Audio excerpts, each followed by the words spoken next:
buenas tardes. Vamos a dar continuidad a las diferentes actividades que componen la Semana de la Mediación en su emisión 2021 del Consejo de la Judicatura del Estado de Nuevo León.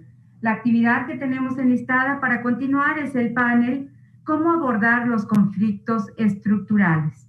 Tenemos para participar a 3 expositores expertos en la materia.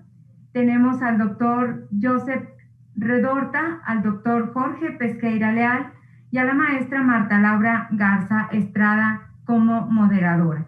Antes de iniciar, me voy a permitir dar una breve semblanza curricular de cada uno de nuestros invitados en esta tarde. De antemano, una disculpa para ellos. Por cuestiones de tiempo, se tiene que hacer una reducción a sus currículums, que son bastante importantes y bastante interesantes, pero invito a nuestros seguidores en Facebook Live que las reseñas curriculares completas de cada una de ellas se encuentran en la página de la Semana de la Mediación. Empezamos con el expositor doctor Josep Redorta. Él es experto en gestión de conflictos, tiene una experiencia de 35 años en el sector de Conflict Management. Es abogado con 25 años de experiencia profesional, graduado social en la Escuela Social de Barcelona. Cuenta con diplomado en Administración de Empresas. Cursó estudios de Psicología Social en la Open University de Londres. Doctor en Psicología Social por la Universidad de Barcelona. Máster en Análisis y Conducción de Grupos. Se formó en Resolución Alternativa de Conflictos de la mano de reconocidos profesionales internacionales. Tiene un número importante de libros, así como de artículos y trabajos publicados a nivel internacional. El doctor Jorge Pesqueira Leal es presidente del Instituto de Mediación en México, SC, y precursor de la justicia restaurativa y mediación en México. Profundo conocedor de la realidad social, filántropo, experto en políticas de seguridad pública, precursor de la justicia restaurativa y la mediación en México, fundador del primer centro educativo a nivel posgrado en mediación y justicia restaurativa, galardonado con múltiples reconocimientos en diversas áreas, sin restar importancia a ninguno de ellos. Es de destacar el otorgado en la Ciudad de México por la Comisión Nacional de Derechos Humanos como recipiendario de la cátedra Intranet Nelson Mandela sobre justicia restaurativa.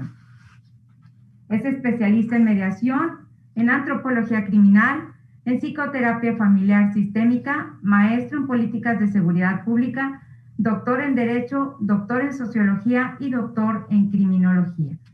También nos acompaña la maestra Marta Laura Garza Estrada, directora del Instituto de Mecanismos Alternativos para la Solución de Controversias del Poder Judicial del Estado de Nuevo León, anfitriona de este evento.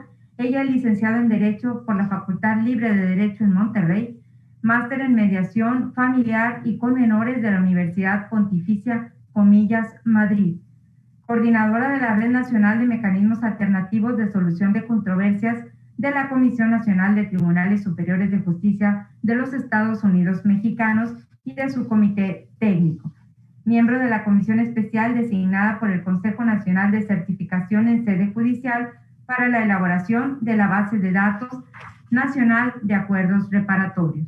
Responsable de la creación e implementación de la red de instructores educativos certificados en el Estado de Nuevo León.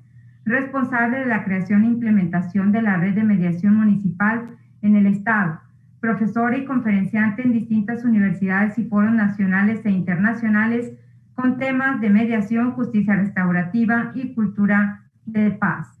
Miembro del Consejo de Mecanismos Alternativos del Centro Nacional de Evaluación para la Educación Superior en México. Ha realizado su carrera profesional en el Centro Estatal de Métodos Alternos, ahora Instituto de Mecanismos Alternativos, iniciando como facilitadora, mediadora, posteriormente coordinadora jurídica para continuar como subdirectora. Actualmente es directora del mismo. Y cedo el uso de la voz a nuestra moderadora para que dé continuidad al panel Cómo abordar los conflictos estructurales. Muchísimas gracias, maestra María Antonieta Aleja. Gracias por la presentación. Y bueno, antes que nada, un gran gusto contar con estar presente en este panel y moderar esta charla en la cual, bueno, ambos expositores de una talla internacional, como es el doctor Jorge Pesqueira y el doctor Redorta, conocidos en todo el campo de la mediación, conciliación, justicia restaurativa y como promotores y pacificadores de la paz. La verdad es que me siento muy honrada de poder ser parte de este panel el día de hoy y deleitarnos de todos los conocimientos que nos van a platicar el día de hoy. En el tema de que, bueno, ya en un inicio nos comentaron que es cómo abordar los conflictos estructurales. Y yo creo que este tema no hay nada mejor para tener como expositores a ambos, en donde vamos a platicar sobre estos conflictos estructurales, donde nos van a poder platicar qué implican estos conflictos estructurales, por qué es tan difícil abordarlos y si la conflictología es una herramienta importante en esto para poder abordarlos de una manera positiva a través, obviamente, de la mediación y la conciliación y la justicia restaurativa, los procesos restaurativos. Y bueno, yo les doy la palabra porque yo sé que más que nada que esto lo vamos a hacer en una charla en la cual vamos a intercambiar opiniones y empezaríamos con explicar para todos los que nos están escuchando qué son estos conflictos estructurales y cuáles de ellos pudiéramos abordar de una manera positiva. Adelante. Jorge. Bien, pues podemos, Joseph, te doy el uso del agua si quieres, te lo paso. Sí, bien. Tú dime. Adelante. Ningún problema. Bueno, antes que nada yo quería felicitar al Instituto por la organización de esta Semana de la Mediación. Me parece una iniciativa brillante y necesaria y bien ejecutada, y te das cuenta enseguida que están implicando a mucha gente, lo cual de alguna manera refleja la importancia de los temas que se han seleccionado. Que si miramos el programa son amplísimos y eso mismo nos da una idea de la diversidad de asuntos que tenemos que afrontar. Cuando yo empecé en esto de la mediación, la primera cosa que me dijeron, claro, aquí, sobre todo en España, solo llegaba literatura norteamericana, ¿no? Y me quedé con una frase que decía, mediación, justicia para pobres. Es decir, se mediaban esos temas estrictamente que eran pues small claims, o sea, pequeñas reclamaciones, cuestiones que no valía la pena pleitear, pero que la forma de resolver un conflicto era un juicio en sí. Y creo que se ha avanzado mucho en este ámbito, incluso pues las modificaciones legales de México. México ha sido un ejemplo en términos generales en implementación de la mediación, y ha habido un esfuerzo de muchas instituciones y de muchas personas durante años, ¿no? Entonces, ¿qué nos pasa? Claro, yo me empecé a preocupar cuando empecé a hablar de lo que en la literatura, sobre todo norteamericana, se llama la intratabilidad de los conflictos. Y entonces, cuando empecé sobre el año 2000 a trabajar con esto, dije, bueno, ¿y qué es un conflicto estructural? Y un conflicto estructural es ese al que la mediación se negaba a afrontar.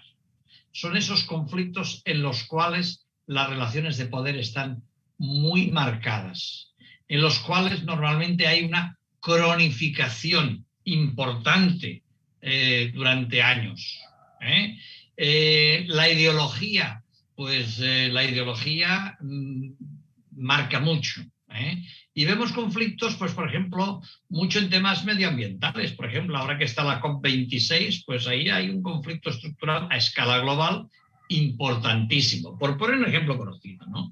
Luego hay conflictos estructurales de los cuales no somos suficientemente conscientes, ¿no? Por ejemplo, ¿qué va a representar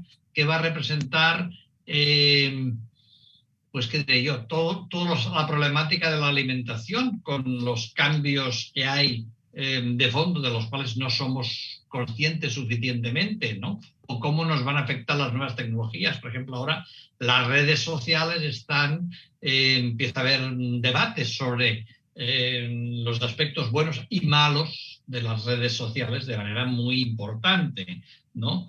Hay problemas casi siempre graves de distribución de poder. Es decir, hay una gente que son los que tienen en España decimos, la sartén por el mango, y otros que se oponen. Vemos sobre todo conflictos en minería, por ejemplo, es un caso muy típico. Nos da igual, ahí en Monterrey he echado un vistazo a la prensa y he visto que el tráfico está horroroso, más o menos como en Barcelona. Es decir, bueno, eso no se puede resolver. Hay otra característica, que es que de alguna forma se necesitan esfuerzos de muchas personas. O sea, los problemas estructurales de alguna manera tienden a superarlos. Es decir, individualmente, colectivamente no, pero individualmente nos sentimos con pocos medios. Tenemos una percepción de falta de recursos, ¿no? Y entonces este es un tema en el cual se ha profundizado poco. Es decir, incluso los conflictos intratables, si repasamos las bases de datos de investigación, vemos que hay muy poca investigación rigurosa sobre ese tema. Por lo tanto, yo digo, es un tema muy importante, pero que no ha interesado profundizarse en él por la ciencia, por las razones que sean, que también debe ser un conflicto estructural. Fíjate, Josep, que no hay duda de que cuando conversamos sobre conflictos estructurales es como si abriéramos la caja de Pandora. Son tantos y tan complejos, incluso si miramos el planeta en su conjunto y por otra parte ubicamos continentes y países, y dentro de los países, regiones, vamos a encontrar cómo se han prolongado a lo largo de los siglos, no solo de los últimos años, realidades muy dolorosas, ¿no? Realidades que son conflictos que se han llevado consigo desde que muchas veces se tiene memoria por comunidades que tienen historia escrita o únicamente historia oral, ¿no? Yo, en lo personal, por más que le busco por un lado y otro a este tema de los conflictos estructurales, siempre caigo al tema del poder. Más allá de los pretextos, más allá de los argumentos que pueden tener que ver con pues, la extracción de distintas sustancias de la tierra. Recuerdo muy bien, y seguramente tú también, el insigne escritor Eduardo Galeano, el uruguayo aquel que hablaba de las venas abiertas de América Latina, ¿no? Y cómo al día de hoy los conflictos del 2021 están presentes en Perú, en Bolivia, en estados, sobre todo estados en los cuales quienes habitan estos lugares son personas que han estado siempre tomados de la mano de la tierra, ¿no? Y ahora en la COP16, en este encuentro que se produjo hace solo unos días, curiosamente, pues, ¿no? Se pensó en utilizar los recursos económicos para intentar de paliar el gran conflicto estructural del medio ambiente en el planeta, en proveer a las comunidades originarias los recursos económicos para que sean ellos, después de haber sido devastados, quienes se encarguen, quienes hagan la tarea de recuperar lo que puedan dentro de esas regiones donde, bueno, por extracciones de mineras, por extracciones de hidrocarburos, por incluso temas forestales muy graves, críticos en la Amazonia, por ejemplo. Bueno, vamos mirando nosotros cómo toda esta complejidad de realidades nos está de alguna manera haciendo experimentar la realidad que estamos viviendo como especie humana en estos momentos. Sí, y de ahí vamos transitando hacia conflictos aparentemente de menor jerarquía, pero que son tragedias de una inhumanidad inconcebible, ¿no? Basta voltear la mirada hacia la Segunda Guerra Mundial, pero también en los años 90 a Ruanda, ¿no? O ahora mismo en Centroáfrica y otras naciones donde con pretextos de diferencias étnicas o diferencias religiosas o defensa, según esto, de un patrimonio, ¿verdad? Se producen enfrentamientos en los cuales millones de personas pierden la vida y la pobreza se convierte en el signo distintivo de los tiempos que vivimos. O sea, este compromiso tomado por Organización de Naciones Unidas para eliminar la pobreza, para eliminar el hambre. Bueno, pues queda en eso hasta el día de hoy. Estamos en el 2021 y el 2030 en la agenda de Naciones Unidas para precisamente crear condiciones para hacer más vivible el planeta y sobre todo dar paso a esa historia que se remonta a, pues yo puedo decir, en el caso de América Latina, a tiempos anteriores a la colonia, ¿no? Este tema de una pobreza, ¿no? De la que se han aprovechado quien tiene el poder. Hubo un momento en que el poder lo tenían los jerarcas de las comunidades indígenas, ¿no? O de las civilizaciones que nos antecedieron, remontándonos a incluso a miles de años atrás. Pero poca diferencia encontramos con el día de hoy, ¿no? Con la realidad que se vive en el mundo en que estamos inmersos y cómo es que esta realidad necesita y requiere y reclama cambios. Déjame ya para concluir este comentario. Cuando en 1899 en La Haya se reunieron precisamente un cúmulo de naciones para reflexionar sobre cómo arreglar pacíficamente los conflictos entre estas, apareció por primera vez ya en un documento, pues, la mediación como una alternativa que da viabilidad a que en lugar de enfrentarte bélicamente con todas las consecuencias que las guerras tienen, bueno, se abría un espacio de diálogo entre naciones. Ya después, en otros contextos, va esto apareciendo en escena como una vía de solución de conflictos. El Estado en un primer momento, con el monopolio que tiene de la fuerza, pensó que a través de la justicia heterocompositiva o adversarial iba a resolver los conflictos de los ciudadanos, y nosotros cedimos al Estado, a los estados de cada región del mundo, cedimos esa protección que nos debemos a nosotros mismos, pero que bueno, si tú te encargas de mi seguridad para que yo pueda desarrollar ampliamente mis mejores atribuciones y facultades, pues te lo dejo Estado. Y sin embargo, bueno, pues hemos mirado la realidad en que nos encontramos y en esa realidad también cómo es que en los tiempos que vivimos, sí, estas metodologías de autocompositivas de solución de las controversias, pues valen en contextos muy reducidos, si quieres considerarlos celulares, como es el caso de la familia, hasta estos otros contextos donde ahora estamos conversando y hay masacres en este mismo momento en distintas regiones del mundo y también de nuestros países. Nosotros no vivimos la realidad de España, pero la realidad de México es verdaderamente preocupante, ¿no? O sea, los conflictos que se han venido produciendo tienen su origen estructural precisamente en un capitalismo que incluso en este momento se muestra como un referente. La India, que es una potencia económica, está intentando, y ahora mismo hay un levantamiento de los agricultores hindúes para evitar que se eliminen los precios mínimos del producto que generan, y el 60% de los habitantes de la India son agricultores. Entonces, hay una colisión entre Estado y entre población en una pseudodemocracia donde hay intereses creados para que se tenga un mayor control o un mayor dominio sobre, pues, lo que consideramos y catalogamos como la actividad primaria de los estados. Entonces, simplemente por hacer alusión a algo macro, y después yo creo y podremos ir más hacia lo micro, ¿verdad?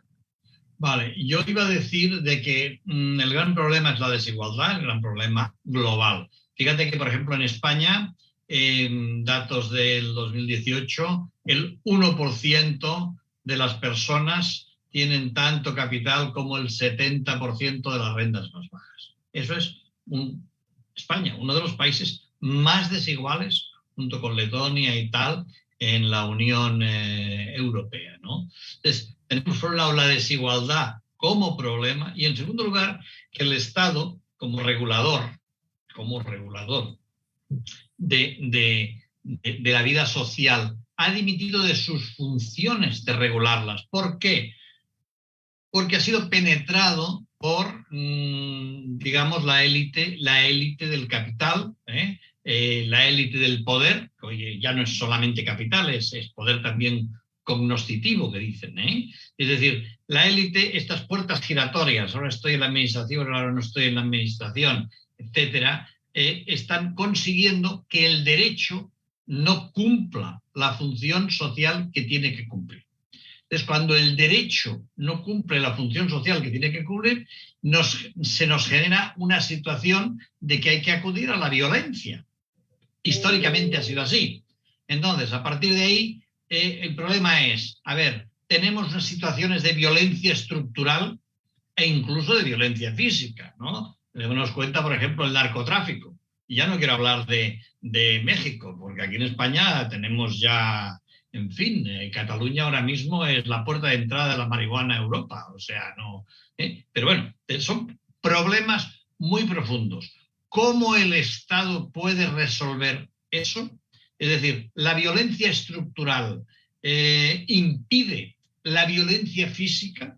Es decir, son problemas éticos importantes, ¿no? Y no se le ha dado importancia a la violencia estructural que ya Galtung definió en su día en los términos que realmente pasa. ¿Y qué sucede? Sucede de que la desigualdad se va incrementando a unos niveles extraordinarios. Si vemos en Estados Unidos, estaba viendo condiciones de trabajo de grandes empresas.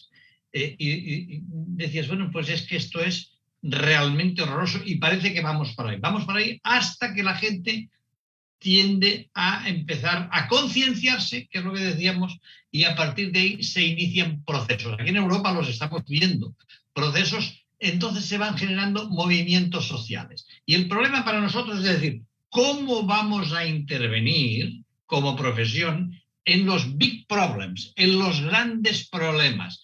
¿Qué capacidad de actuación tenemos? ¿Cómo se pueden abordar esos problemas? Si yo quiero, por ejemplo, reformar la administración de justicia, pongo México, Colombia, España, el país que queráis, ¿no? Eso es un problema estructural.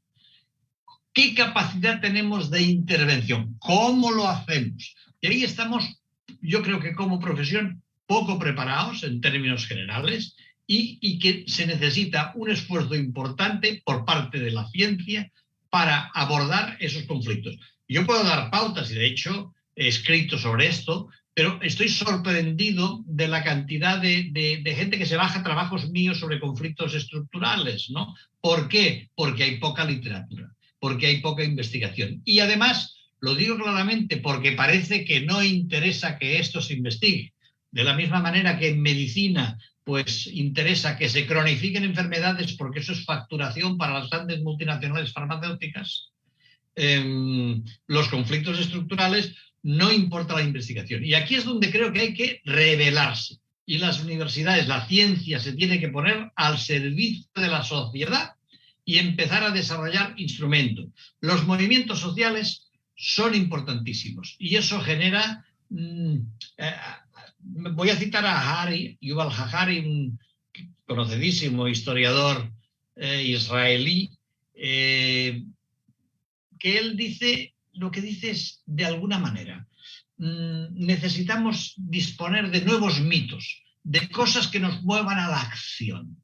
Las religiones, ¿por qué han triunfado? Con millones de personas y cientos de millones de personas, porque generan grandes mitos. Hemos de generar mitos que nos unan, que nos permitan manejar las grandes situaciones y luego al mismo tiempo desarrollar también metodología, tecnología que permita avanzar para los conflictos más a nivel micro, como tú ahora mencionabas, más a nivel micro, pero sobre todo que tengan eficacia probada. Es decir, procesos de facilitación. Estoy pensando ahora en un país determinado, no voy a citarlo porque por razones profesionales, que me pidieron cuáles son las condiciones para que un diálogo amplio a nivel de ciudadano funcione. Bueno, pues hay unas condiciones determinadas que son las que permiten que eso se cumpla. Y a veces las cosas son tan simples como que hay que crear un ambiente agradable en una reunión. Es decir, la gente a veces habla, hace una asamblea, está de pie y ahí se quiere poner de acuerdo. Pues no, la psicología de masas funciona, digamos, de otra manera. Y claro, si no nos preocupamos de esto, se va a ir desbordando todo, que ya está mucho. Yo creo que estamos en un punto de inflexión. Bueno, lo dejo aquí. Sí, así Marta Laura, precisamente conversábamos y de alguna manera reflexionamos en algún momento sobre lo que está sucediendo en América Latina para luego bajar a nuestro país. Y bueno, nosotros en cierto momento, cuando se iniciaron en el 2012 las conversaciones en Colombia, pues se abrió una esperanza precisamente porque Noruega apareció ahí como un agente de pacificación que generó condiciones para lo que no era imaginable, pues después de más de 50 años de lucha fratricida en Colombia, pues firmar un acuerdo, un tratado de paz. Yo recuerdo que la semana en que se firmó el tratado de paz se llevó el Congreso Mundial de Mediación que nosotros organizamos en Colombia y pues se dio ahí una colisión ideológica, pero detrás de esa colisión ideológica estaba, Joseph, otra vez el poder del capital, que ha conspirado sistemáticamente contra este acuerdo que terminó no podemos afirmar que es un acuerdo fallido, pero sí es un acuerdo lleno de grietas que no permite mirar un horizonte claro sobre un país hermano que no merece la realidad que vive, ¿no? En muchos sentidos, entre otros, la pobreza extrema en la que está inmerso. O sea, Buenaventura, el puerto más importante de Colombia, tiene más del 70% de personas viviendo en pobreza extrema. Pobreza extrema sabemos que significa que no sabes si vas a comer o desayunar de un día hacia otro día. Y una lección interesante, me parece, después de todo este drama que se ha vivido a lo largo de años recientes, es lo que ha pasado en Venezuela. Venezuela, más allá de que también... Déjame que haga un pequeño apunte sobre lo que tú decías de Colombia antes de que pases a Venezuela, ¿no? Claro que sí. En Colombia estuve hace unos 3 años con los acuerdos de paz ya firmados y tal. Yo creo que ahora van por 1.200, pero en aquel momento habían 400 líderes sociales asesinados. En un Estado que no puede hacer cumplir unos compromisos que adopta, algo muy importante está fallando ahí. Sigue, por favor.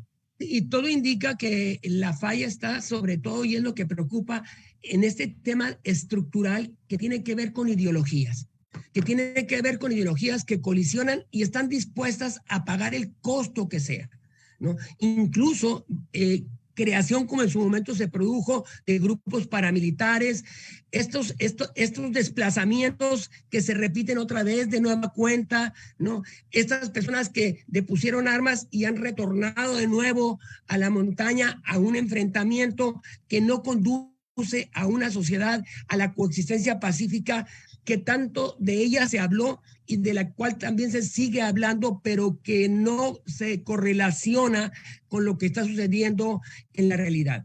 Y en el caso de Venezuela, pues ya ves, se abrieron las puertas de México en un primer momento, luego Perú aparece en la escena precisamente por el perfil del presidente de Perú, y continúan las conversaciones para intentar resolver este conflicto macro que se ha producido dentro de Venezuela y que ha expulsado a más de 6 millones de venezolanos y venezolanas. O sea, lo que subyace a estas crisis, ¿no? Y esa ansia, necesidad casi enfermiza de poder, no únicamente de quien lo ostenta abierta y francamente, como en este caso es pues el presidente de una nación, sino todos los demás elementos que se mueven invisibles, ¿no? Visibles si se quiere, pero que al final de cuentas pues es esa mano invisible que no solo mueve el capital, sino también mueve la política, y la mueve con mucha habilidad,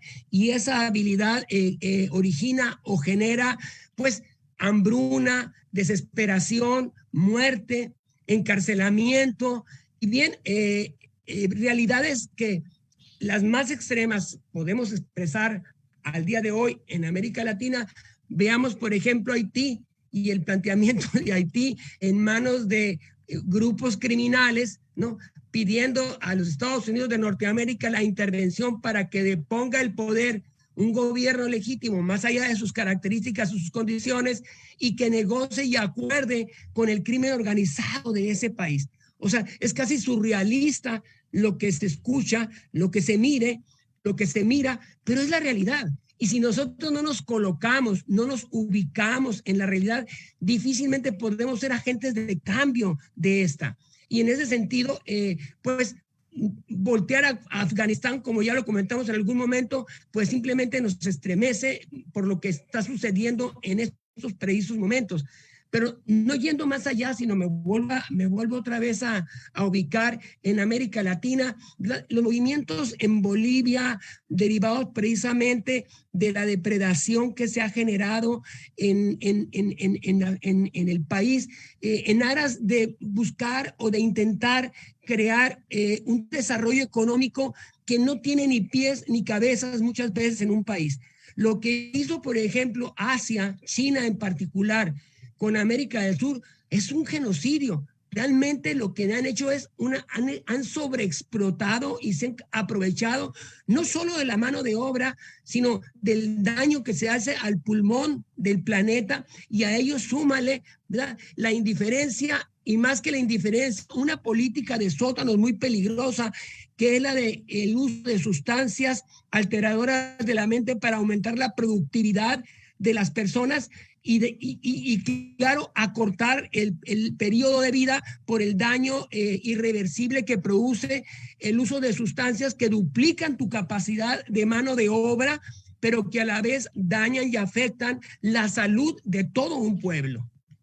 Bueno, yo lo que creo que lo que sucede en el mundo lo tenemos ya claro todos y todas. El problema para mí consiste en el cómo. ¿Qué se hace frente a eso y cómo se hace eso? Es decir, de qué manera las profesiones que nos dedicamos a resolver conflictos podemos aportar cosas. Freud ya habló de 100 años para atrás, más de 100 años para atrás, en el malestar en la cultura, ya decía que las tres causas principales del sufrimiento humano, decía uno, primero el hombre sufre por su propia caducidad. Después sufrimos porque no asumimos la naturaleza como tal, es decir, nos parece que somos los reyes del mambo y resulta que no, que la naturaleza tiene sus reglas, como nos está demostrando ahora continuamente. Y el tercer motivo de los tres que cita Freud es la regulación de las relaciones humanas. Es decir, por lo tanto, la convivencia, las condiciones mínimas de convivencia, aquello de primum vivere de inde filosofare, que decían ya los clásicos, es decir, por lo tanto, cómo se cubren las necesidades vitales y a partir de ahí, ¿qué es lo que hacemos?, ¿no? Entonces, para mí la pregunta es, ¿qué pueden hacer los profesionales de América Latina y de todo el mundo para afrontar ese tipo de problemas? ¿De qué manera podemos ayudar en un proceso social amplio de facilitación, dijéramos, de manera que sea útil? Será lento, seguro. Estamos hablando de problemas, tú lo has explicado muy bien, anclados en algunos casos en los siglos, problemas culturales, problemas de todo tipo. Pero, bueno, ¿por qué no avanzar por esa vía? ¿Por qué no avanzar? Por ejemplo, ahí tienes a Uri en su famoso libro Alcanzar la Paz, un modelo que especifica muy bien lo del tercer lado, que es útil a ciertos niveles, es decir, bajando ya de lo que sería un país, ¿no?, yendo a un conflicto social, dijéramos, determinado, ¿no? Bueno, pues eso está, para mí, en mi opinión, poco divulgado, ¿no? Hay varias razones y motivos que en fin, que podríamos citar, que podríamos hacer y que yo lo creo necesario hacer y que esta reflexión debería hacerse de manera muy grande. La conflictología es una ciencia en construcción. Nos hemos de poner a ello. Yo quería que Marta Laura nos ayudara para salir un poquito de esto, ¿no? Y ver hacia dónde más tiramos, porque esto es inagotable. ¿Marta? Así es, doctor. La verdad es que estábamos escuchando pues todo lo que esto habla de conflictos estructurales desde el hambre, de la pobreza, del encarcelamiento, los crímenes organizados, las drogas, la pobreza extrema, ¿verdad? Y a mí me gustaría aterrizar ahora en el contexto de México. ¿Qué es lo que estamos viviendo? Exactamente, ¿qué es lo que estamos pasando? Porque podemos irnos desde las 3 instituciones socializadoras primarias, que son la familia, la comunidad y la escuela, en la cual también estamos viendo cambios estructurales y que tenemos que abordarlos de una manera positiva con estas herramientas que conocemos a través de los procesos restaurativos. En ese aspecto, ¿qué nos pudieran comentar? Pues mira, yo te diría que México, al igual que la mayoría de los países del mundo, si no es que todos los que integran la Organización de Naciones Unidas, suscribió la agenda precisamente para el desarrollo sostenible, primero 2015, 2030, después 2020, 2030. Esta agenda es muy clara, nos muestra inequívocamente sobre qué es lo que debemos elaborar. Es muy interesante. Una Organización de Naciones Unidas que dispone de una filosofía que es de muy alto calado, integrada por naciones, ¿verdad?, que suelen ser las que producen o generan aquello por lo que se lucha o aquello que se plantea como la solución a los conflictos. O sea, quien genera el conflicto después extrae una pócima o una dosis de cómo resolverlos, ¿no? Al final del día todo puede convertirse en un negocio en distintos contextos. En el caso de México, cuando México se propuso al firmar que eliminaría la pobreza, fue un reto mayúsculo que hasta ahora lamentablemente no solo no ha disminuido, ha aumentado. O sea, las cifras más conservadoras nos hablan de un 62%, las más conservadoras, de un 62% de mexicanos en pobreza, ¿no? Pero lo más crítico es cuántas personas, independientemente de que la pandemia ha hecho y críticamente lo suyo, cuántas personas han descendido de pobreza a pobreza extrema, ¿no? E INEGI, si le creemos, que se supone que es una institución del Estado, pues nos habla de 4 millones de seres humanos en pobreza extrema. Y recuerdo ahora lo que comenta Joseph, o señalaba al principio, la mediación para los pobres, así pensada en España.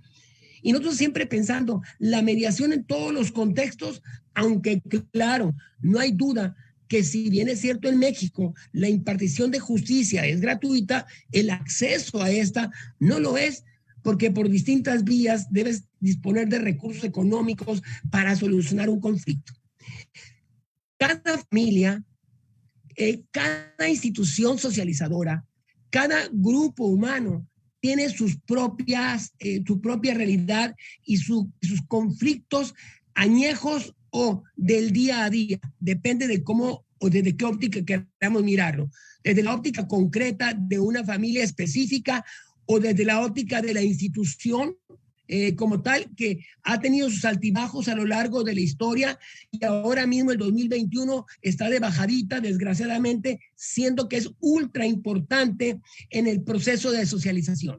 Y aquí es donde viene y es muy importante cómo es que el Estado mexicano, ¿no?, debe dar un giro radical a su concepción de cómo editar la paz en un país que se desangra, como es el caso de nuestra nación, y que cada día expresa manifestaciones más inusuales y extremas, muy violentas, por cierto, del poder que tiene. El último solo se remonta a 4 días cuando en un llamado lograron que cesara la realización de fiestas de una comunidad. ¿Esto qué significa? Una sociedad en manos de la criminalidad, con un costo enorme, porque no hemos tocado fondo aún. Y aún en ese contexto, ¿verdad? Encontramos nosotros que si observamos cómo se ha ido configurando este ejército de operadores del crimen organizado, la pobreza extrema y la pobreza están ahí presentes.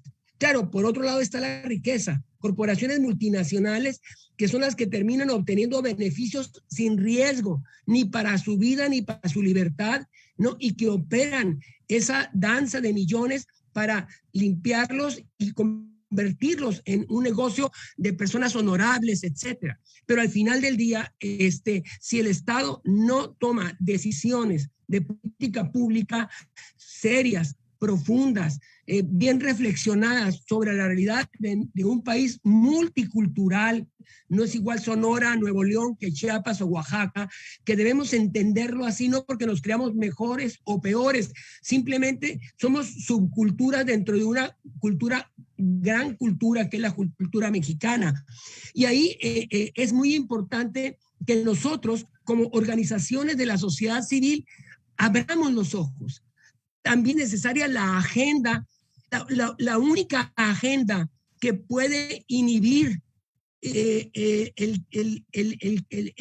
sendero por el que estamos transitando es la de la sociedad civil, pero una sociedad civil genuina, no una sociedad civil que se manifiesta en razón de intereses de grupos económicos, de grupos incluso delincuenciales, como ya hemos observado la introducción del crimen organizado en las elecciones y los logros que ha obtenido en México.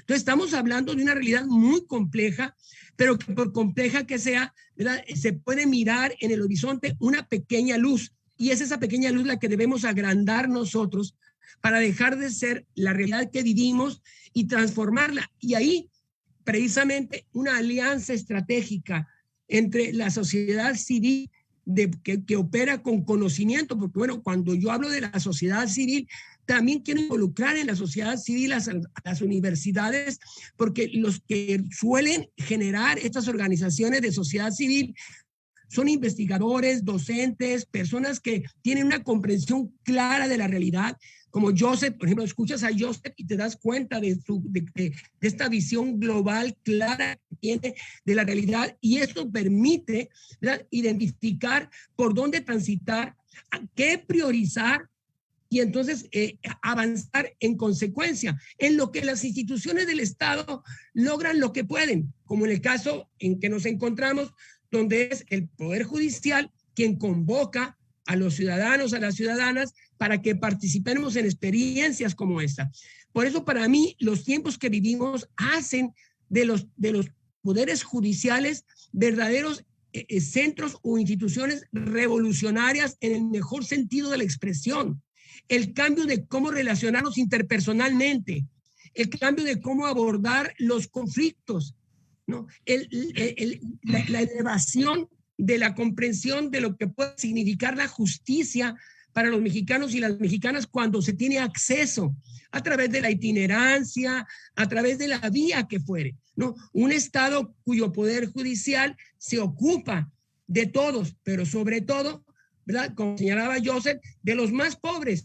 Y sí es cierto, ¿verdad?, si utilizamos una metodología no adversarial, autocompositiva, y las personas les sirve esta metodología para hacer un ejercicio de reflexión, para hacer un zarandeo psicoemocional que les permita darse cuenta de dónde están situadas y qué tan importante es convertirse en actores, no en entes pasivos, no dejar que el mundo pase por encima de nosotros y nosotros pasar por el mundo.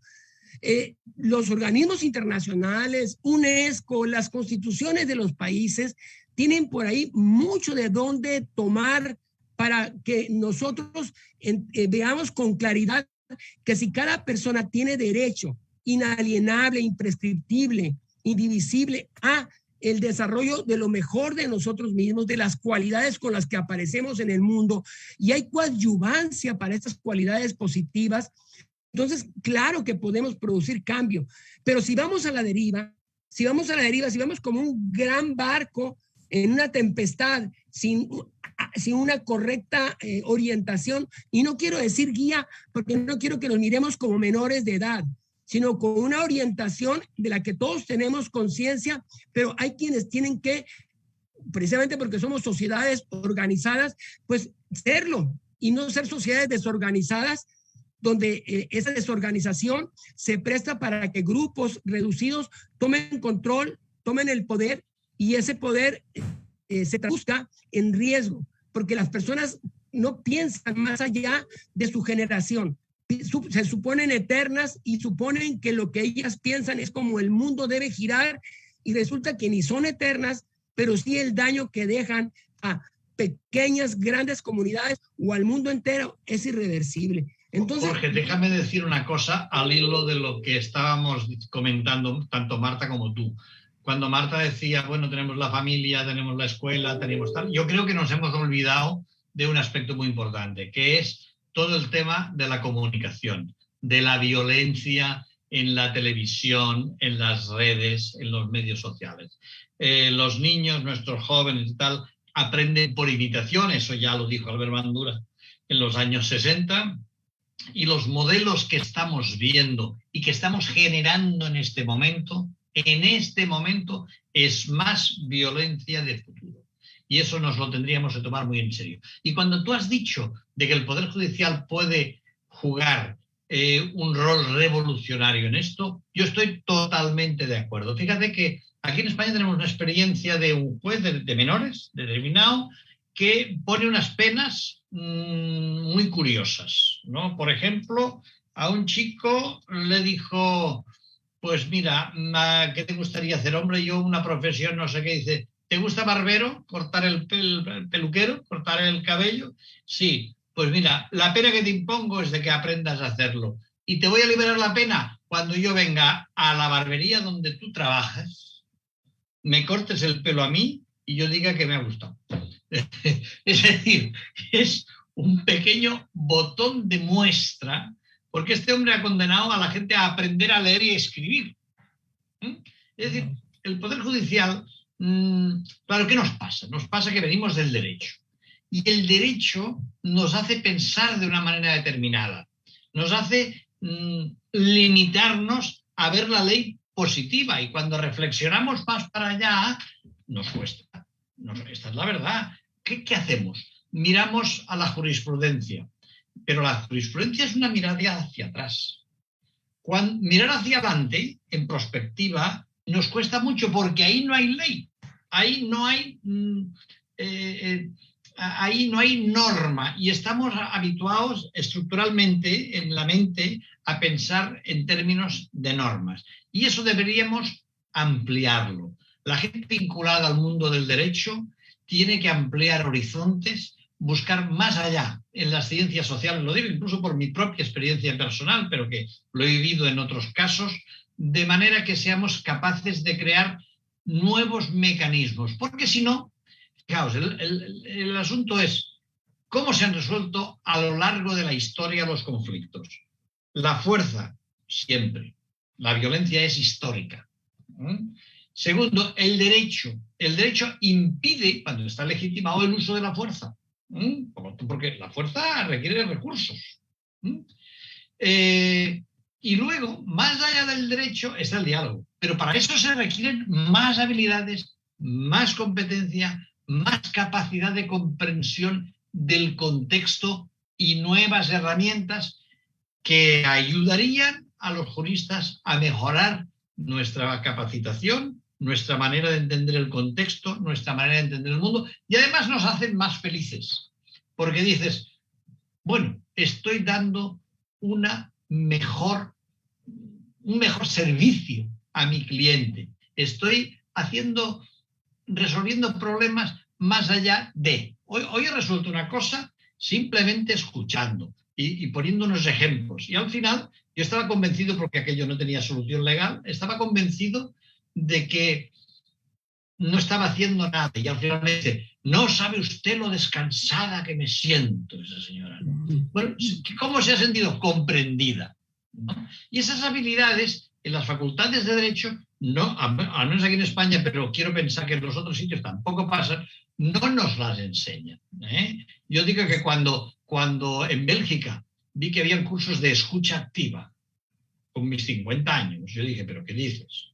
De 30 horas encima.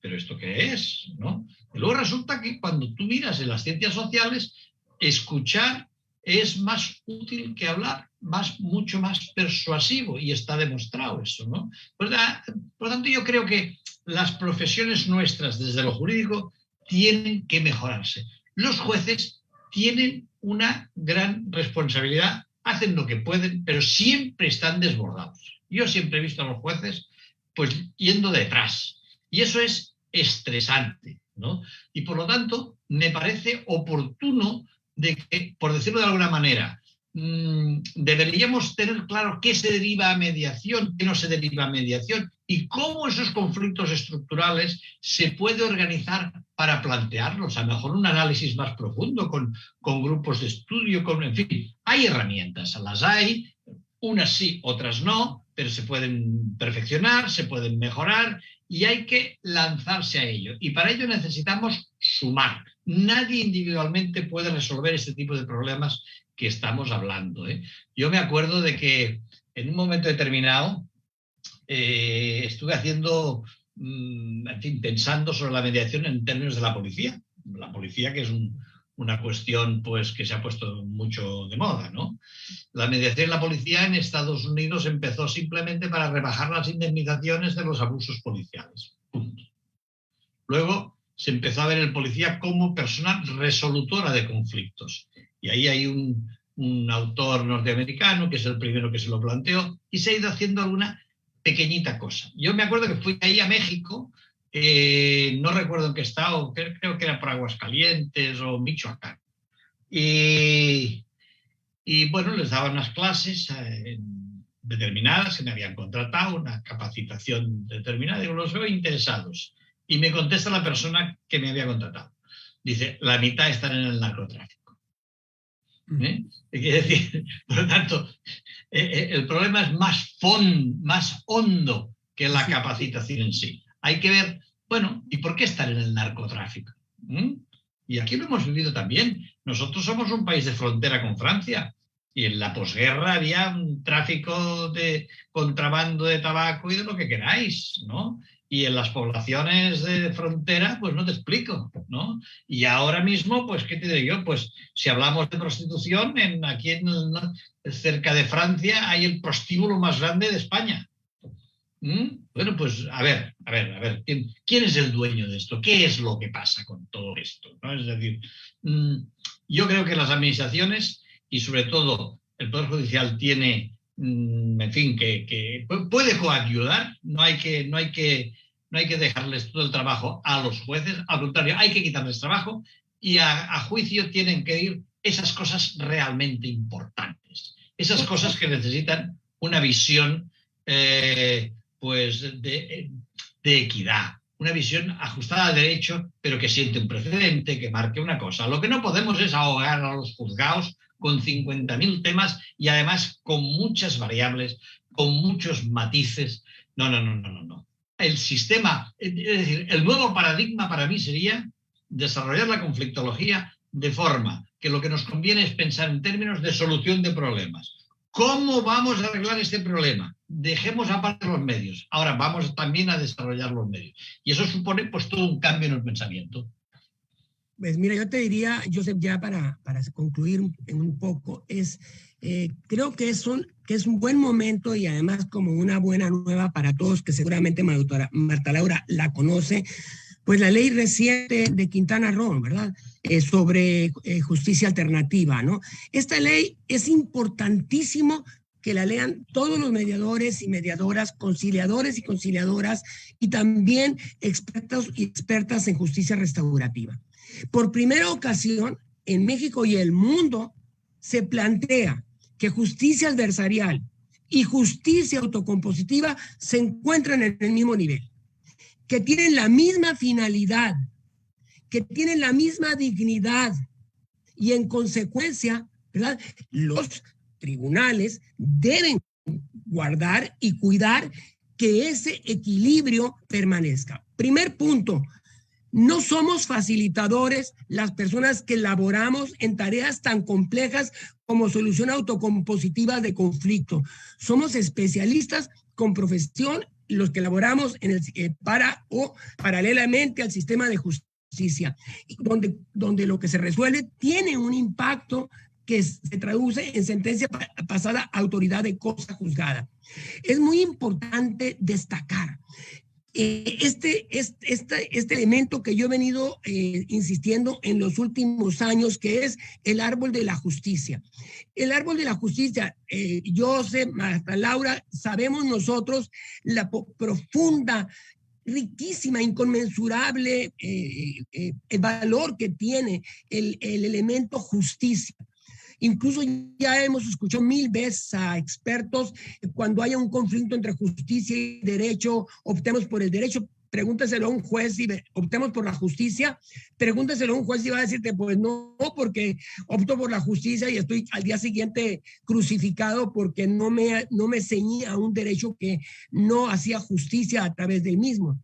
Pero sí es muy importante que quienes hacen justicia adversarial, miren que ellos son una rama del árbol de la justicia. Y esa rama es la justicia adversarial o heterocompositiva. Es una rama del árbol de la justicia. Otra rama del árbol de la justicia es precisamente la justicia autocompositiva, mal denominada mecanismos alternativos de solución de controversias, pero así la colocamos en la Constitución. Si le damos el valor a esta expresión de justicia adversarial, donde alguien gana y alguien pierde, y una justicia colaborativa, autocompositiva, vaya que damos un giro favorable al crecimiento de las personas y a la credibilidad de la ciudadanía en el sistema de justicia. Son tiempos en los que el Poder Judicial, en su rama adversarial, debe sí potenciarse con mejores jueces, mejores magistrados, mejores ministros, pero también son tiempos en los cuales se debe valorar, como lo hace la ley de Quintana Roo, y dar precisamente la potencia que tiene esta otra rama tan importante, donde es más relativamente sencillo, pero sobre todo cuando utilizas metodologías como la mediación asociativa o la mediación transformativa, te das cuenta de que las personas pueden experimentar transformación, pueden experimentar cambio, pueden darse cuenta, tomar conciencia de su conflicto y qué hacer con este conflicto y cómo conducir su vida si logran desmarañar el conflicto en sí. Yo te diría así en síntesis que el hecho de que en México se transite en el ámbito de la justicia, dándole el valor que tiene al árbol de la justicia, cuya otra rama es la justicia social. Estas tres grandes ramas del árbol harían una diferencia monumental, porque cuando hablamos de justicia social, hablamos de lo que tú comentas, Josep. Estamos hablando de qué hacer para por fin culminar o deshacernos de este sortilegio de la pobreza como una realidad endémica, como una realidad ancestral y como una realidad del porvenir, indudablemente del presente. Tenemos que dar un paso de nuestra propia especie. Sí. Y yo me quedo con las ideas estas que me parecen muy interesantes, pero déjame explicar una anécdota sucedida ahí en México. Quiero recordar que era Aguascalientes y hace unos años, de cuál es el papel que pueden hacer los facilitadores, ¿no? Yo recuerdo que me invitó el CEJA, el Centro de Estudios Jurídicos de las Américas, junto a un argentino y a un mexicano, a hacer una experiencia que básicamente me lo plantearon de la siguiente manera. Dijeron, pero tienes que hacer una ponencia sobre métodos alternativos de resolución de conflictos, que tiene que estar bien. Pero eso no es lo más importante. Lo más importante es que al día siguiente os vamos a traer a los tres todo el arco parlamentario, todos los distintos partidos que hay, ¿no? Y os van a hacer sobre la marcha y vais a contestar cada uno desde su punto de vista, desde vuestro punto de vista, la opinión que tengáis de las dudas que os planteen, todos los políticos. Al día siguiente vendrán jueces, todos los jueces interesados en el tema, etcétera, etcétera, etcétera, para resolver sus dudas. Y al día siguiente vendrá la Procuraduría con todas sus dudas y tal, ¿no? Bueno, pues yo tengo que decir que la ley de mediación, que era lo que se estaba discutiendo, salió prácticamente pactada. ¿Por qué? Porque involucramos a los actores que tenían que decidir, resolvimos técnicamente las dudas que habían, y a partir de ahí fluyó. valga la expresión. Entonces, lo que tú estás diciendo, me estás diciendo una rama del árbol que sería la social. Bueno, pues es que realmente necesitamos en el siglo XXI un nuevo contrato social. Lo de Rousseau hay que actualizarlo. Necesitamos pensar de distinta manera, ¿no? 1. 2, que necesitamos esta justicia, no le llamamos alternativa, autocompositiva, etcétera, etcétera. No en el esquema directamente judicial, que hay que respetarlo mucho y hay que guardarlo para las cosas realmente imprescindibles. A mí me gustaría que los jueces trabajaran muy poco y muy bien, dijéramos, ¿no? Entonces, bueno, pues, pero eso requiere una inversión, es decir, ¿cuál es el presupuesto, dijéramos, del sistema judicial? ¿Y qué resultados está obteniendo? Y no hablo de México, hablo de Europa. Y si hablo de España, pues ya no te digo. Yo aquí digo que estamos en quiebra, directamente. Entonces, ¿eso qué es? Fuente de violencia, fuente de violencias, porque no hemos encontrado los mecanismos adecuados, ¿no? Ahora, hoy he leído en la prensa que se iban a comprar 50 aviones tipo no sé qué aquí en España. Bueno, con eso resolveremos, ¿seremos más felices con eso? ¿Con eso resolveremos problemas? Es decir, sí, hay dinero para eso, pero no hay dinero para cosas que son más importantes en el corto y en el medio plazo. Por lo tanto, hay que invertir las prioridades. Hay que invertir las prioridades de manera importante, ponernos en ese cambio de paradigma de Quintana Roo que decías tú. Yo siempre he dicho, digo, y creo que lo tenéis vosotros en la Constitución, de los pocos países que tenéis, es decir, lo del acceso a la justicia es el acceso a los medios apropiados de resolución de conflictos. Y por lo tanto, la justicia es entendida en un sentido muy amplio, más allá de la norma, dijéramos, de derecho positivo, pero claro, para eso supone regular el derecho necesario. Y luego, si eso le implicamos todo el tema de las nuevas tecnologías, cómo están influyendo en el cambio de las profesiones jurídicas, cuidado que ahí sí que tenemos un problema estructural de fondo que, dijéramos, la administración se lo tiene que tomar muy en serio, pero muy en serio, ¿no? Entonces, para mí, vuelvo a Freud, nos moriremos seguro. La naturaleza ya la hemos maltratado suficientemente, pero en lo que sí podemos actuar es en ver cómo mejoramos nuestra capacidad de relación, nuestra capacidad de convivencia. Tengo por aquí un escrito que es un segundo manifiesto ha surgido de Francia, de convivialismo, hecho por 300 personalidades, entre ellas pues naturalmente está Edgar Morin, está Chomsky, etc. En las cuales lo que dicen es, cuidado, ha llegado el momento en que hemos de pensar ya en positivo, es decir, ¿qué construimos? Aparte de que todo se caiga, ¿qué construimos? ¿Qué cosas hacemos? ¿Cómo podemos partir de nuestra experiencia para construir cosas con orientación de futuros? Porque la generación de nuestros hijos y nietos lo requiere, lo exige y nos acusarán de muchas cosas.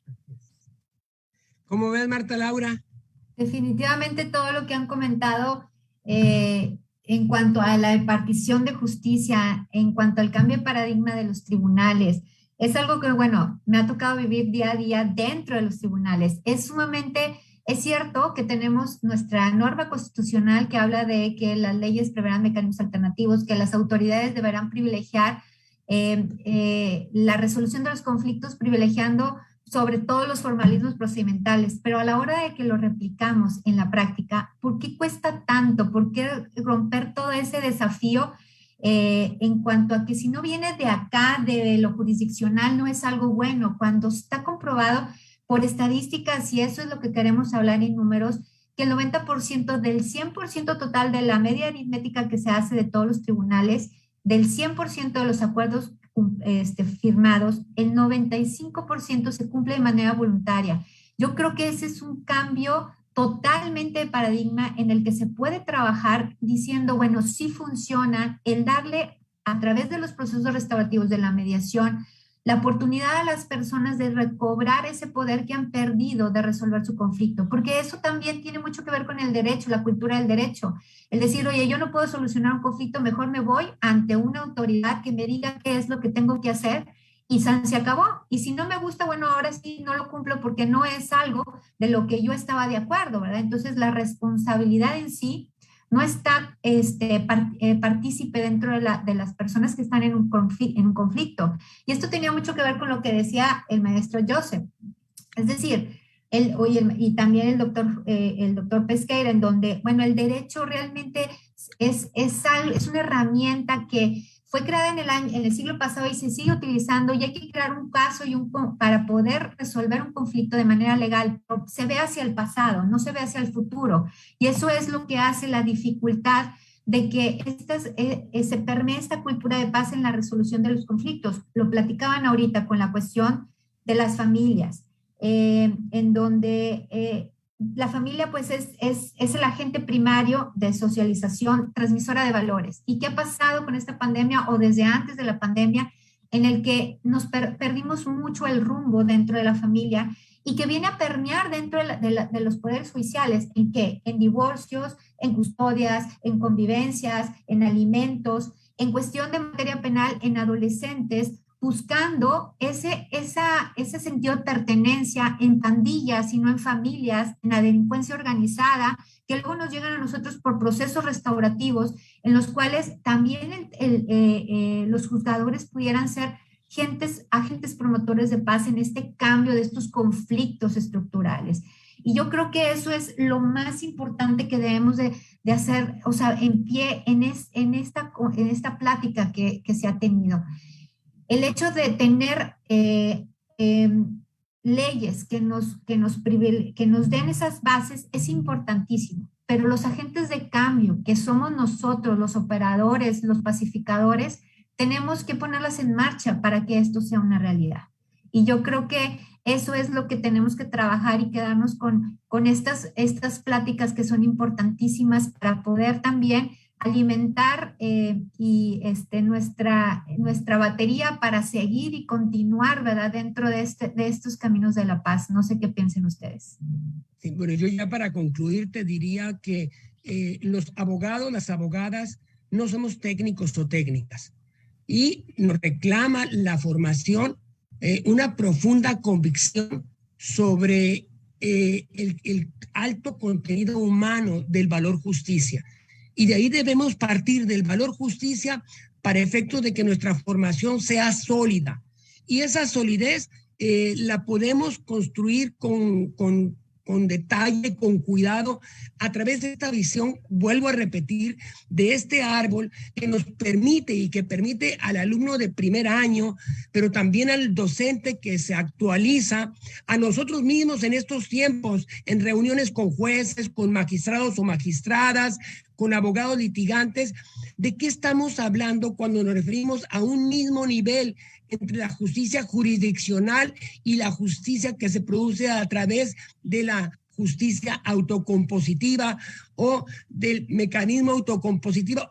Pero creo yo que no es un concepto nuevo, justicia autocompositiva, es un concepto que hunde sus raíces en la historia de las civilizaciones también, ¿no? Más allá de plantear como alternativo, nunca fue alternativo, al contrario, ¿no? La justicia se impartía autocompositivamente, con muchos conflictos, venganza privada, venganza pública, venganza divina o todo lo que ustedes quieran. Pero en términos generales, los seres humanos en convivencia, en círculos, en juntas, en espacios de reunión, resolvíamos nuestras diferencias.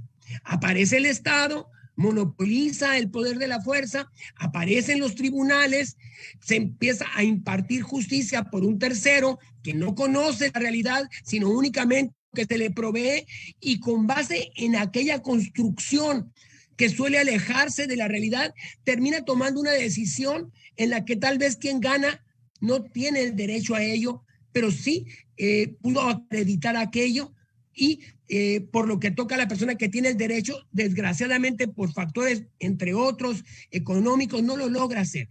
Qué maravilla que el sistema de justicia, que el derecho positivo, en particular en México, con las reformas constitucionales que tenemos, con las leyes de que disponemos en todos los estados de la República, podamos poco a poco irle dando el tamaño, el espacio que corresponde, precisamente esta estrategia de escucha, de diálogo, de ida y vuelta, ¿no? De una serie de ingredientes o elementos que son indispensables para aprender a vivir juntos. Por eso me encanta esta evolución que ha tenido UNESCO sobre la concepción de educación. Y educación es todo. Educación es pasar de una existencia primaria, básica, rupestre, a poder transformarnos nosotros y transformar el mundo que nos rodea. Entonces, desde aquel informe de Edgar Fauré sobre la educación encierra un tesoro, aquel otro informe también de Delors, donde nos habla de los 4 pilares de la educación, uno de los cuales es aprender a vivir juntos en la institución socializadora secundaria que influye sobre la primaria, hasta este último tiempo en el que nos encontramos, donde se nos habla lo que una y otra vez hemos repetido en mediación asociativa, la necesidad de extraer las cualidades y las habilidades sociocognitivas de las personas para que éstas les ayuden a pensar con claridad, porque al final del día la enseñanza 2021-2050 está asentada, entre otros elementos, en la conciencia de nosotros mismos, ¿no? La conciencia de los demás, ¿no? Y una toma de decisiones que nos permita lograr que aquello que se produce no dañe, no lastime, no lacere, no atente contra la dignidad de nuestros semejantes. Ese proceso de construcción corre junto con otro de destrucción. Veamos qué podemos hacer nosotros para paliar y después de paliar también para nosotros ser quienes ejerzamos no el dominio, sino en todo caso a través de la palabra, que es la que nos humaniza, que es la que nos permite transformar la realidad, a través de la palabra, darnos cuenta de que hay otra manera de vivir y que la destrucción no es la mejor manera de hacerlo, porque daña al que la genera y aniquila al que la recibe. En consecuencia, yo con esto concluiría mi participación. Y quiero dejar ahí sobre la mesa lo más importante para todos y para todos es cambio en la manera de relacionarnos con nosotros mismos, con las personas que interactuamos y en el medio ambiente en general. Un cambio positivo, fincado en cualidades positivas del ser y en habilidades psicosociocognitivas, claro que hace una enorme diferencia. Reeducar no es sencillo, pero ahí precisamente la labor del Estado y de las organizaciones de la sociedad civil está presente en estas 3 instituciones socializadoras básicas.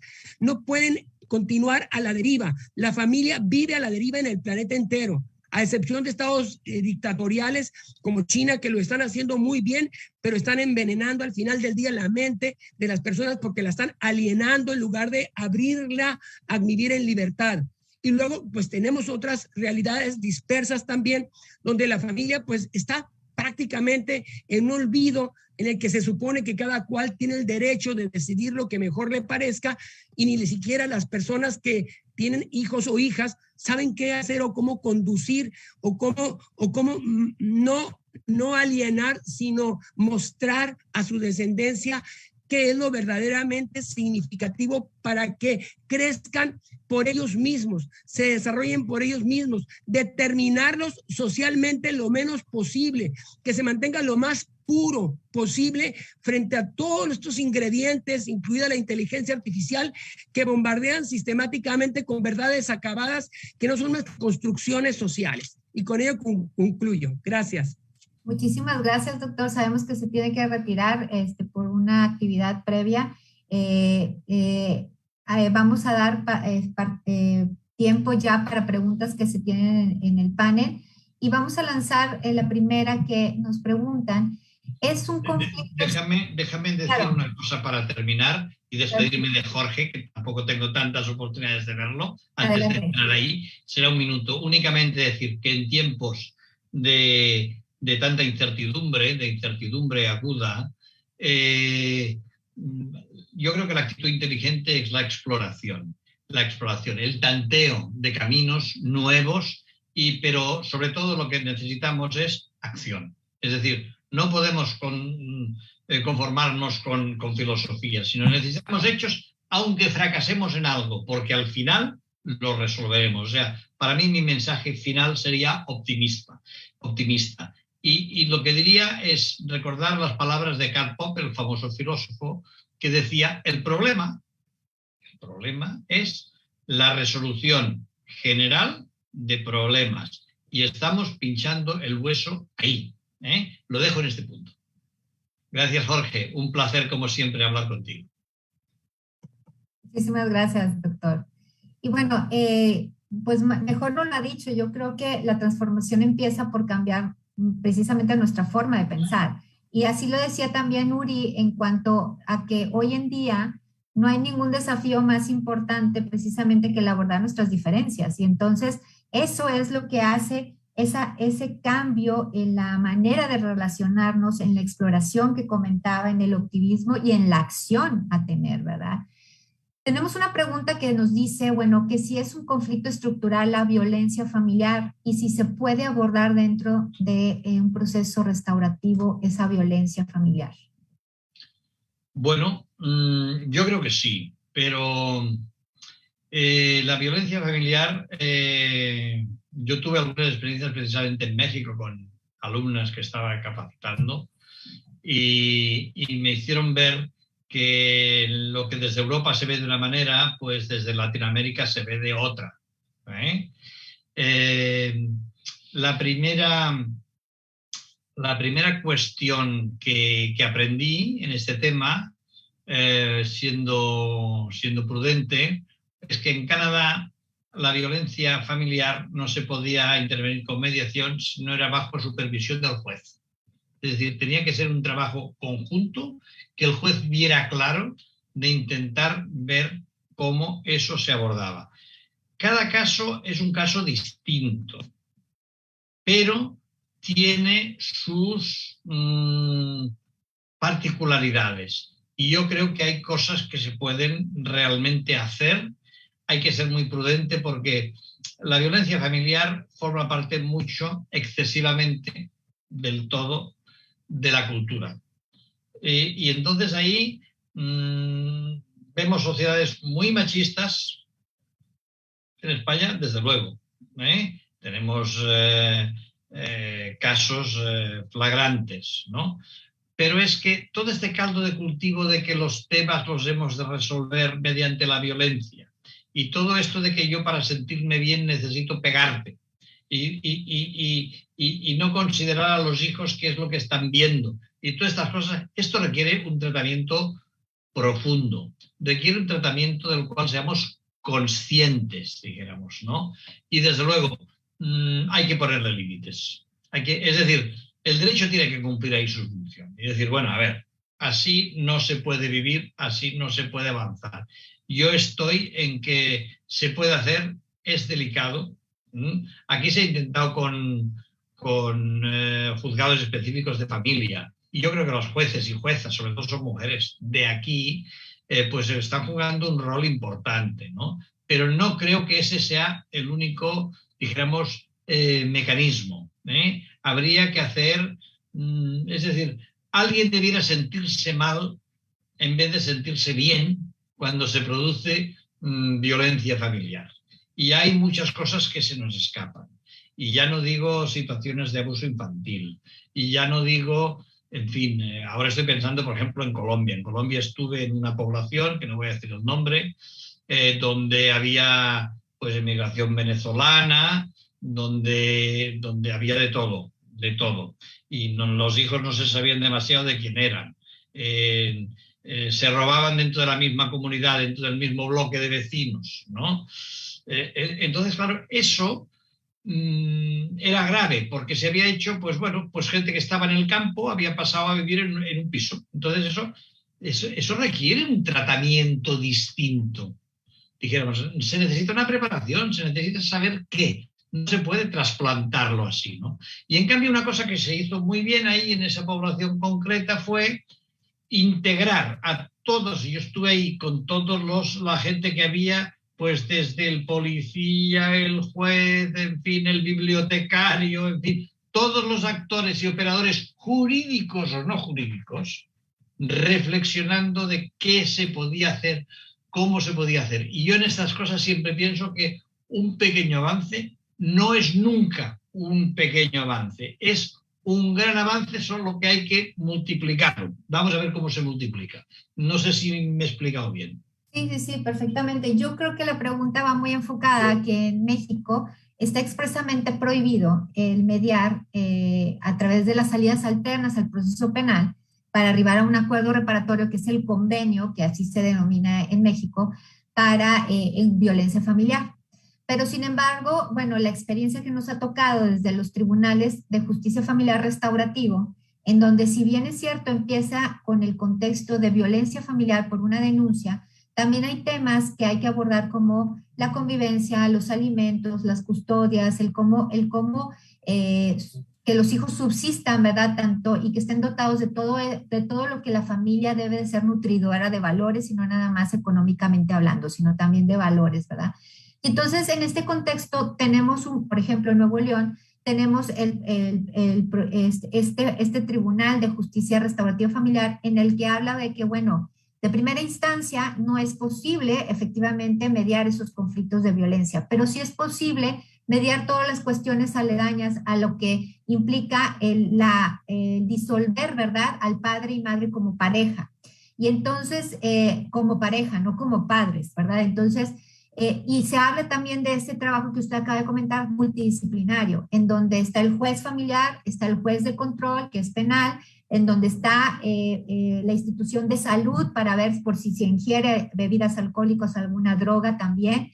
Está seguridad pública para que no exista una situación en la que vaya a correr peligro la persona que ha sufrido violencia, ¿verdad? Y se hace un trabajo multidisciplinario, y también es donde entra el proceso de mediación una vez que ya entraron a diferentes etapas, porque van gradándose y pasando de etapa a etapa hasta que se gradúan, para que también puedan llegar, ya que están empoderados ambos, ¿verdad? Porque esto tiene que ser de familia, no nada más es una de las partes, sino padre y madre, partiendo la base de que tienen que volver a tomar sus decisiones porque son padres de sus hijos y ellos tienen la obligación de nutrir de valores y de requerimientos a sus hijos de todas las necesidades, el que se hace estos procesos restaurativos dentro de este Tribunal de Justicia Familiar Restaurativo.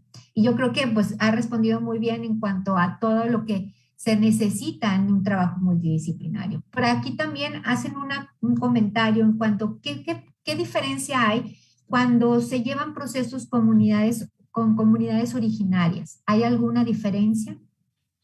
Pues que hemos de aprender bastante de las comunidades originarias. Esta es mi experiencia.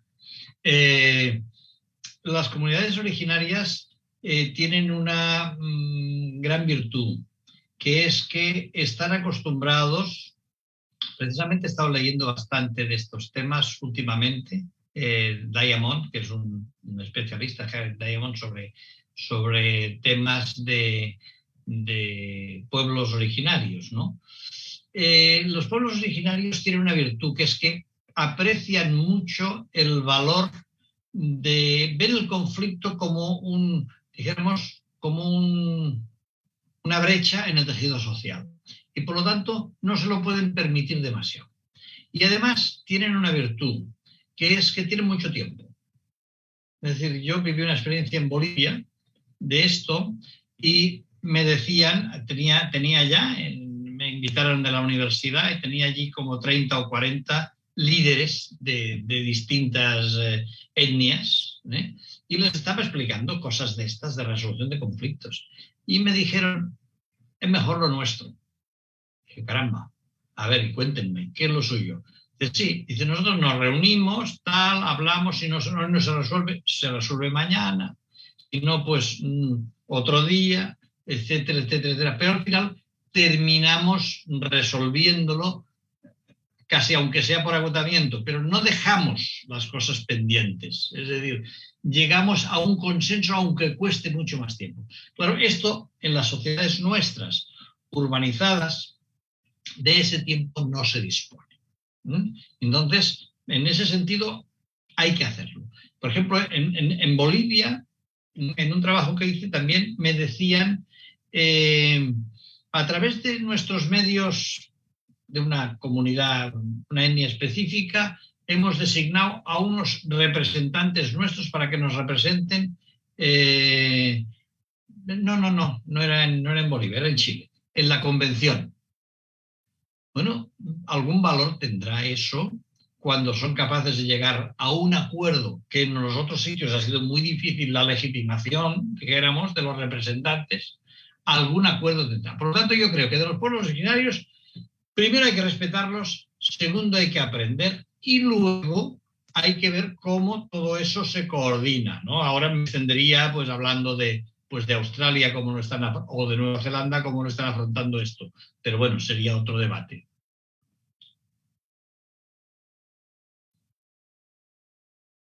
Pues muchísimas gracias. Esas son las preguntas en las que están ahorita compartiendo. Se nos está terminando el tiempo. No sé si quiera agregar algo más a esta plática que creo ha sido muy nutridora.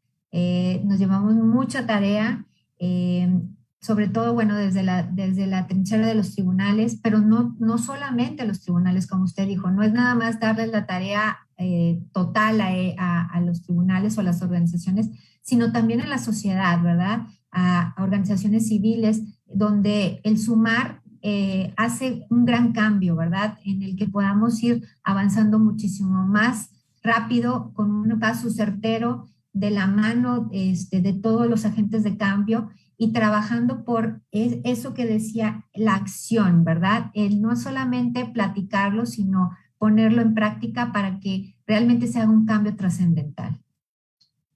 Sí, bueno, yo únicamente, si tuviera que añadir algo, diría, a ver, lo que nos transforma, como tú estabas comentando muy bien, es la acción. ¿Y qué nos frena? Nos frena, ¿y si me equivoco? Nos frena el miedo al fracaso. Y yo diría, nos hemos de lanzar a un campo donde la ciencia, es decir, si examinamos la naturaleza de las personas, pues aún no podemos entendernos, es decir, no queramos controlarlo todo. Vamos a hacer las cosas lo mejor que podamos y sepamos, pero hagámoslas y no tengamos miedo al fracaso. Se aprende más de los errores que no de los éxitos. Y por lo tanto, yo diría que un largo camino empieza por un paso en la buena dirección. Y la buena dirección es ver qué es lo que podemos hacer desde la mejor buena voluntad, sumando esfuerzos comunitariamente. La administración se tiene que poner las pilas, pero con toda seguridad. Tienen que haber cambios muy profundos en las administraciones. Ya no hablo de México, hablo en términos generales. Todo lo que estoy viendo pues, hoy está muy deslegitimado. Hay un sociólogo canadiense que ha hablado de la mediocracia, es decir, cómo los mediocres alcanzan el poder en las administraciones. Hombre, es muy duro tenerlo que decir así, pero los resultados son los que son. Los resultados son los que son. Ahora, con la conferencia esta de Glasgow, estamos viendo de que la clase política mundial, por un lado, algunos ya ni participan, y los que participan son totalmente contradictorios. Ahí tenemos al Boris Johnson, que hizo su gran discurso a favor de la no contaminación y tal, y luego se larga con su jet privado de Glasgow a Londres, etcétera, ¿no? Bueno, no sé. ¿En qué punto hemos llegado? Que una chica de 18 años, como sería ahora Greta Thunberg, sea un líder mundial. ¿Qué nos está pasando? ¿Qué no hacemos bien? Esta sería mi reflexión. Pongámonos a pensar, pongámonos a actuar, reflexionemos a partir de nuestra acción y ánimos. El mundo está para que lo mejoremos. Muchísimas gracias. Nos quedamos con esa enseñanza y con esa frase. El mundo está para que lo mejoremos y somos nosotros los que lo vamos a mejorar. Muy bien, muchas gracias. Un placer, como siempre, tratar con gente de México. Muchas gracias, doctor. Adelante, maestra. Gracias. Pues muy agradecidos a nombre de nuestro magistrado presidente por la exposición tan nutrida, como dijo la maestra Marta Laura. Sin duda, compartir tantas experiencias, conocimientos, tantas reflexiones, debe dejar algo positivo en todos nosotros como espectadores de este panel, cómo abordar los conflictos estructurales. Y debido a esta importante participación, se otorga un merecido reconocimiento, el cual a la letra dice: el Poder Judicial del Estado de Nuevo León, a través del Consejo de la Judicatura y del Instituto de Mecanismos Alternativos para la Resolución de Controversias, otorga el presente reconocimiento al doctor Joseph Redorta por su invaluable participación, compartiendo su vasta experiencia en el panel denominado Cómo abordar los conflictos estructurales mediante el uso de las tecnologías de la información y la comunicación en la plataforma Zoom, y transmitida por Facebook Live dentro del marco de la Semana de la Mediación, celebrada el 8 de noviembre de 2021. Lo suscribe nuestro magistrado presidente, maestro José Arturo Salinas Garza, y la maestra Marta Laura Garza Estrada, directora del Instituto de Mecanismos Alternativos para la Solución de Controversias del Estado de Nuevo León. Se otorga en Monterrey, Nuevo León, a noviembre de 2021. Muchísimas gracias. En esta misma redacción también otorgamos un merecido reconocimiento al doctor Jorge Pesqueira Leal, que por cuestiones de compromisos asumidos anteriormente, pues se tuvo que retirar antes, y también a la maestra Marta Laura Garza Estrada como moderadora de este panel. Muchas gracias a todos ustedes por su participación.